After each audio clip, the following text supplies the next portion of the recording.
గత 20 నెలలుగా ఈ రాష్ట్రంలో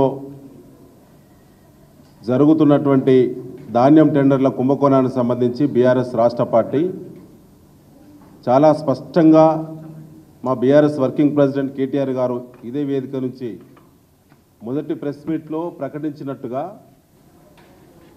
ప్యాడీ టెండర్ల కుంభకోణం జరుగుతున్నది. టెండర్ల రూపంలోనే ఈ రాష్ట్ర ముఖ్యమంత్రి రేవంత్ రెడ్డి, సివిల్ సప్లైస్ మంత్రి ఉత్తమ్ కుమార్ రెడ్డి యొక్క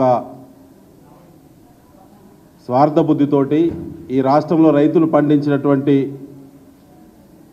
ధాన్యాన్ని చెమట చుక్కను టెండర్ల రూపంలో గ్లోబల్ టెండర్ల రంగుబూసి వేల కోట్ల రూపాయలు దండుకుంటున్నారని చెప్పి మా కేటీఆర్ గారు చెప్పినట్టే అందులో తప్పు జరిగిందని, తప్పు నిజమేనని తెలంగాణ రాష్ట్ర కాంగ్రెస్ పార్టీ ప్రభుత్వం నడిపేటువంటి క్యాబినెట్ ముఖ్యమంత్రి రేవంత్ రెడ్డి గారి అధ్యక్షతన ఇటీవల జరిగినటువంటి లాస్ట్ క్యాబినెట్ తేల్చింది.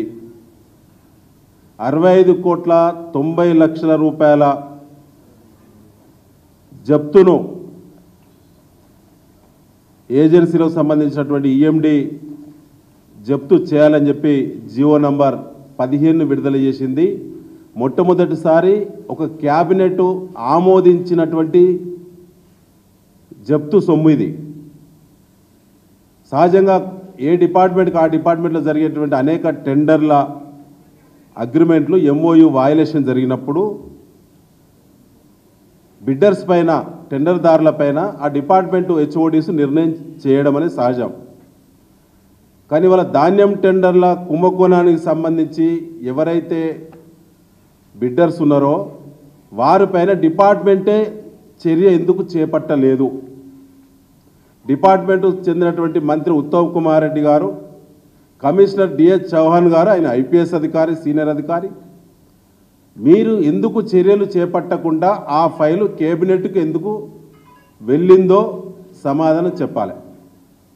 ఒక కేబినెట్ ధాన్యం టెండర్ల సమస్య పైన క్యాబినెట్ చర్చించి ఆ టెండర్దారులు చేసేటువంటి అనేక చట్ట వ్యతిరేక లేదా అగ్రిమెంటును ఉల్లంఘించినటువంటి కారణాలకు గాను 65,90,00,000 రూపాయలు జప్తు చేయాలని క్యాబినెట్ తీర్మానించాల్సినటువంటి అవసరము ఏమొచ్చిందో ముఖ్యమంత్రి రేవంత్ రెడ్డి, ఉత్తమ్ కుమార్ రెడ్డిలు సమాధానం చెప్పాలి ఈ రాష్ట్ర ప్రజలకు అని చెప్పి బీఆర్ఎస్ డిమాండ్ చేస్తూ ఉన్నది. అందులో దొంగతనము, డొల్లతనము. మీ పార్టీ 100 కోట్ల రూపాయలు మీ ద్వారా మీరు వసూలు చేసి, టెండర్ల ఎవరైతే అగ్రిమెంట్ ఉన్నారో వాళ్ళ ద్వారా మీరు వసూలు చేసి ఆ సొమ్మును మొత్తం కూడా మీరు పంచక తిన్నారు. కాబట్టే ఢిల్లీ అధిష్టానం దగ్గర దాకా ఇందులో వాటాలు ఉన్నాయి. కాబట్టే ఢిల్లీ పెద్దల ఒత్తిడి మేరకే క్యాబినెట్కు ఆ ఫైల్ పోవాల్సి వచ్చింది. ఇది నిజము. ఇవాళ 385 కోట్ల రూపాయల ఈఎండి, అది సెక్యూరిటీ డిపాజిట్ కూడా అంటారు. 385 కోట్ల రూపాయల ఈఎండి మీ వద్ద ఉన్నప్పుడు బిడ్డర్స్ నుంచి కేవలం 65,90,00,000 రూపాయలు మాత్రమే ఏ విధంగా జప్తు చేస్తారో సమాధానం చెప్పాలి.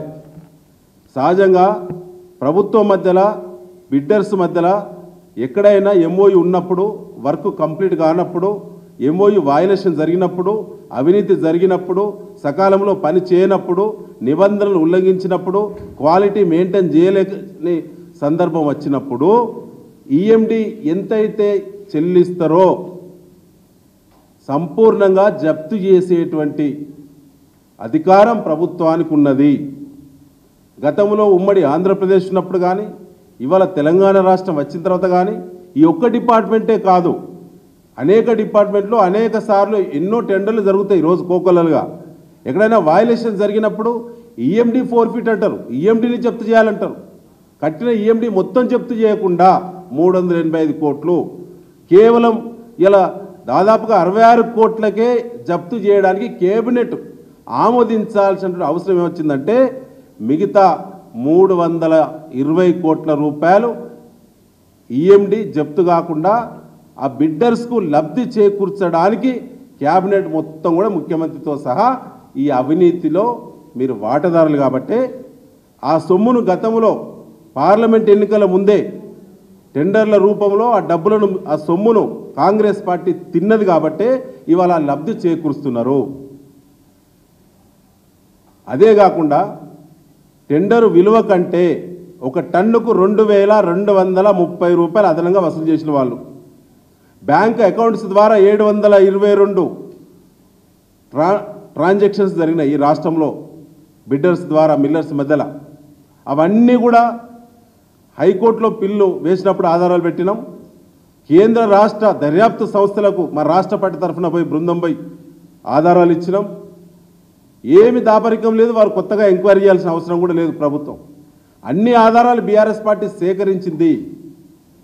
ఇప్పటి వరకు కాంగ్రెస్ పార్టీ రోషం ఉన్నోడు రేషం ఉన్నోడు ఈ రాష్ట్రంలో ఒక్కడంటే ఒక్కడు కూడా మాట్లాడటం లేదు. క్యాబినెట్ మొత్తం చర్చించాల్సినటువంటి ప్రాధాన్యత గల అంశము ఈ ధాన్యం టెండర్ల కుంభకోణం అంశం.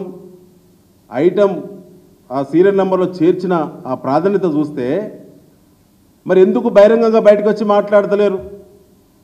క్యాబినెట్ యొక్క వివరాలను బయటికి చెప్పినప్పుడు సంబంధిత మంత్రులు ఎందుకు ఆ ధాన్యం టెండర్ల కుంభకోణానికి సంబంధించి 66 కోట్ల రూపాయలే జప్తు చేయాల్సిన అవసరం వచ్చిందని చెప్పి ఎందుకు చెప్పలేకపోతున్నారు? ఇప్పటివరకు దీని మీద సంబంధిత మంత్రి ఉత్తమ్ కుమార్ రెడ్డి గారు ఒక్కసారి కూడా ప్రెస్ మీట్ పెట్టకుండా దొంగల్లా తేలుగుట్టిన దొంగల్లా ఎందుకు తప్పించుకు తిరుగుతున్నాడు? రోజు టీవీల్లో పత్రికలో అవపడేటువంటి వీళ్ళందరూ కూడా ఎందుకు ఈ ధాన్యం కుంభకోణం మీద ఎందుకు మాట్లాడతలేరు? గల్లీ నుంచి ఢిల్లీ వరకు ఉన్నటువంటి కాంగ్రెస్ పార్టీ నాయకులు రోజు ఎక్కడో ఒక దగ్గర మీడియాకు అందుబాటులో ఉంటారు కదా. ఈ రకంగా ఆరోపణలు బీఆర్ఎస్ పార్టీ పదే పదే చేయడంతో పాటు కేంద్ర రాష్ట్ర ప్రభుత్వాల పరిధిలో ఉన్న ఏజెన్సీలను సంప్రదించి కంప్లైంట్ చేసినప్పుడు ఎందుకు మాట్లాడలేకపోతున్నారు? అంటే మీరు రెడ్ హ్యాండెడ్గా అన్ని సాక్ష్యాలతో సహా ఈ కుంభకోణం మీరు చేసినట్టు అది నిలబడ్డది కాబట్టి దాని నుంచి తప్పించుకోవడానికి కంటి తుడుపు చర్యలో భాగంగా మీరు సుమారుగా 66 కోట్ల రూపాయలు మాత్రమే జప్తుకు మేము చర్యలు చేసినాము అని చెప్పడానికి మీరు ప్రయత్నం చేస్తున్నట్టు అవపడతా ఉన్నది.